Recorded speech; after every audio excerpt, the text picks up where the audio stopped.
Order! Order! You are an incorrigible delinquent at times. Behave yourself, man!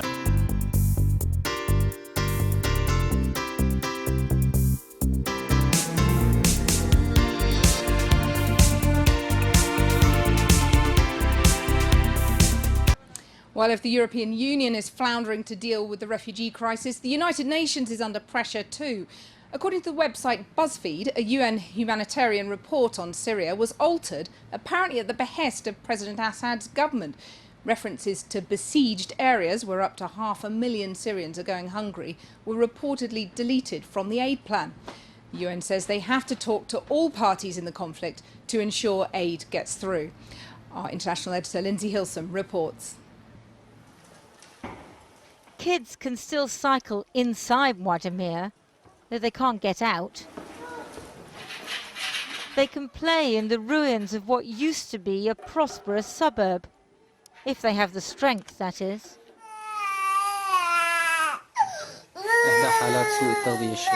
Some children are just skin and bone now. Almost no food is getting into Wadamir. Look at this child, says his mother. There's no food, no water, nothing. Government forces have blocked the entrance to rebel-controlled Wadamir, but the UN defines it as hard to reach, not besieged. For the last 3 years of siege, they used to allow us a bit of bread and rice, but no oil or anything you can store. Now it's not allowed to get anything in or out at all. Even adults with medical problems are succumbing to malnutrition. The UN has been criticized for bowing to pressure from the Syrian authorities and failing to spell out the severity of the situation in a planning document. The phrase 15 besieged locations is in one draft, but in the final version it's just 15 locations, no siege mentioned. A sentence about a programme to remove landmines and unexploded bombs vanishes. And they watered down references to targeted attacks on civilian areas, replacing it with the vague phrase protection risks. Last week the UN and Red Crescent finally managed to get aid into the besieged people of Madaya. They say it's normal to consult the government and others on documents like this. In other words, compromise on the language to get the food through. Searching for a few morsels in the rubbish. In Wadamir, every day is more desperate. People chop down trees to provide fuel for cooking and heating. The government hopes that people will get so hungry and cold they'll pressure the rebels to surrender. They've grown used to the barrel bombs dropped daily from Syrian aircraft. But it's hard to watch your children starve. Food can be a very effective weapon. Lindsay Hilsum reporting there, and the United Nations Aid Chief Stephen O'Brien joins me now. Stephen, why is the UN responsible apparently for altering a document at the behest of a regime responsible for massacring its own citizens?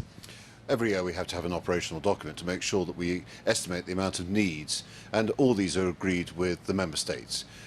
What matters most is that we actually get the aid through. Now these are after we negotiate with all the parties, because when you're delivering a humanitarian aid, particularly to suffering people in besieged areas, you have to have patient, month-on-month negotiations until you secure the agreement for the safe, unimpeded delivery of aid to the people who need it. So that is exactly what we've been doing and getting into Madaya. Well, except that it took months, didn't it? I mean, the siege started in July. You didn't get the aid in until January.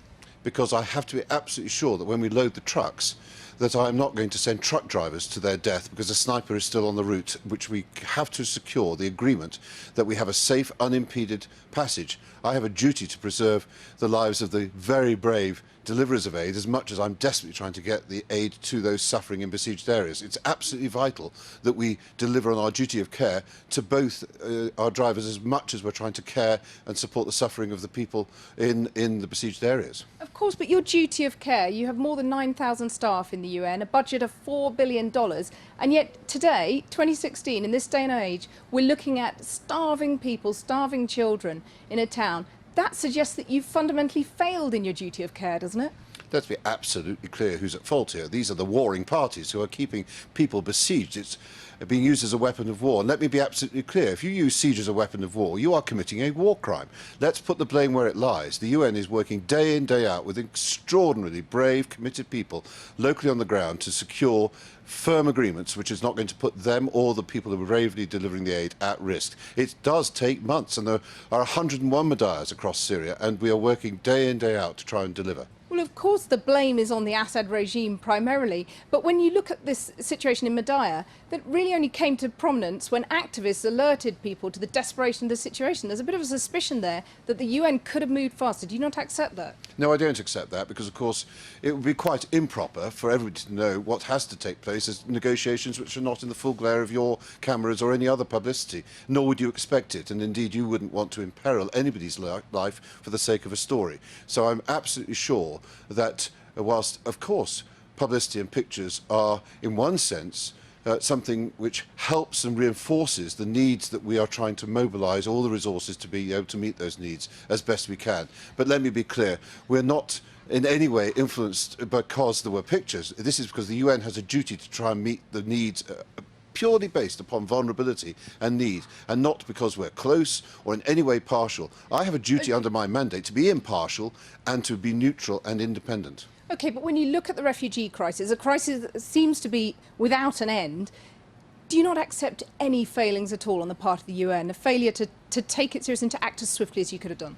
I'm in absolutely no doubt that all of us can be doing a better job and to do more and more. Of course, it's never perfect. These are very complex situations. They're extraordinarily dangerous situations. And remember, we're dealing with many of the combatants on the field, on the ground, who are not necessarily subject to command and control. So even when a deal is struck, there is still enormous risk because you can't be sure somebody is going to be bound by the agreements that you get. So let's be absolutely clear.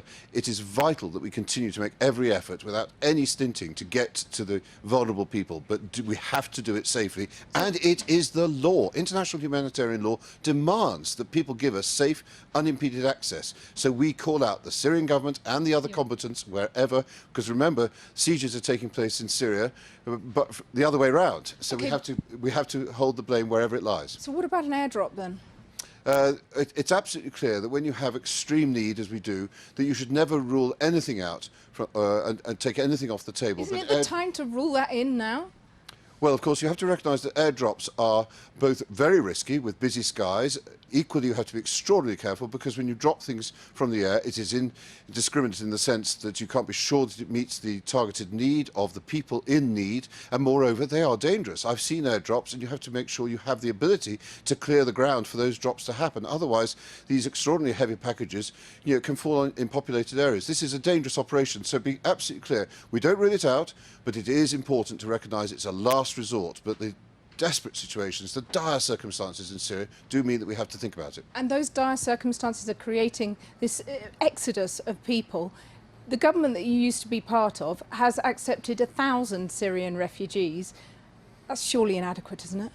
I think you need to look very carefully at the upcoming London Syria conference on the 4th of February, which is an extraordinarily good way of presenting a strategic approach, not only, of course, to raise very important pledge sums for us to be able to meet the needs of the people in Syria and in the neighbouring countries, but to invest in their having hope of making sure they can have access to jobs and to education and to further protection. So I'm very hopeful. 1,000 is adequate? Well, all these things have to be determined by local domestic governments. That's absolutely right and domestic fair. political pressures.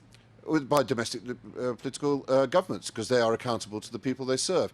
No, what matters here is to recognise that, yes, we have had huge numbers of people fleeing either bombs or after a protracted crisis, which we have in Syria, unresolved because we have continuing political failure, both locally and, of course, we have an absence of resolution in the Security Council of the United Nations, so a political failure at that level. We're all very hopeful to help every way we can the political track for a resolution, to get a cessation of hostilities, for the parties to attend under the Stefan de Mistura plan.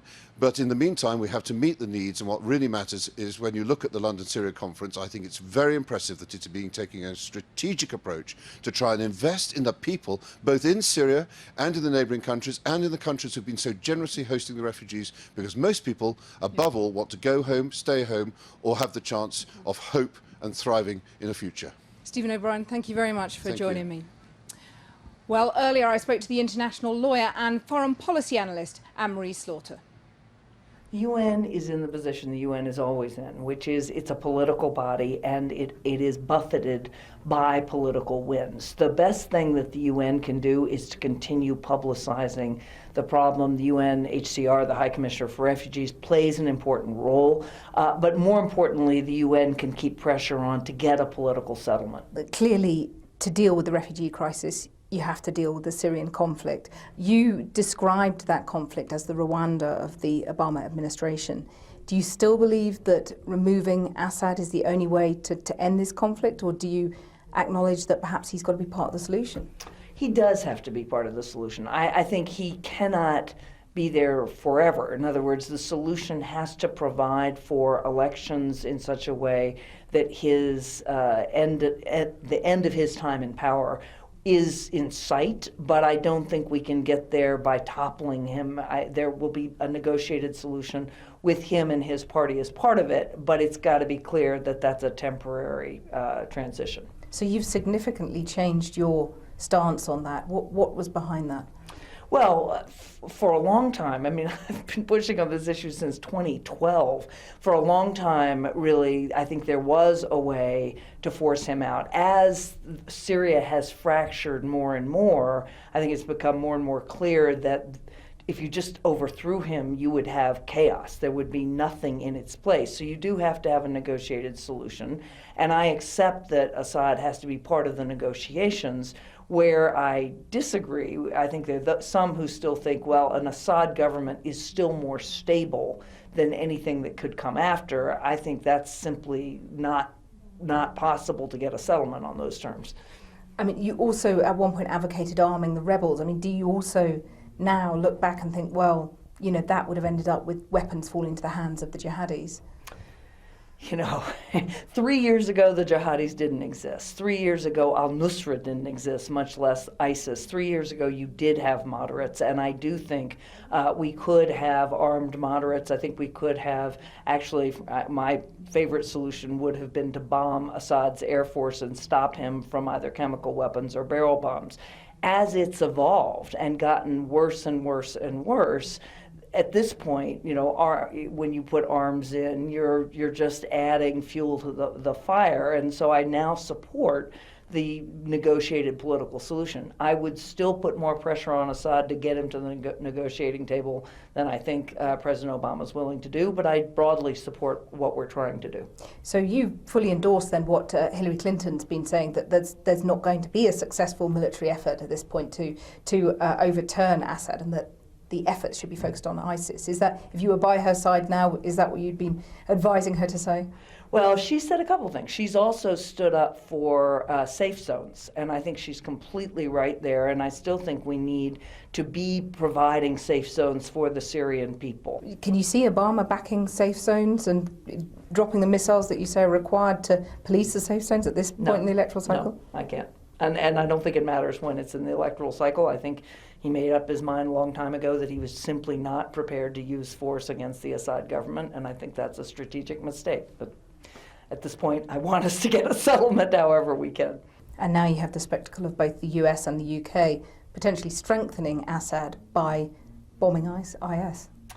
Yes, but they're yes, although it's just not linear anymore. In other words, I don't think you can draw a straight line anymore between bombing ISIS or IS and strengthening Assad. I think you've got to pursue parallel tracks, which is what we're doing. We're working very hard to get negotiations.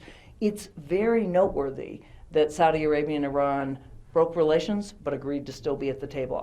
I predict we will get a settlement in Syria before the end of the administration. That's very optimistic. I'm not usually optimistic on this subject. Anne-Marie Slaughter, thank you very much. Thank you.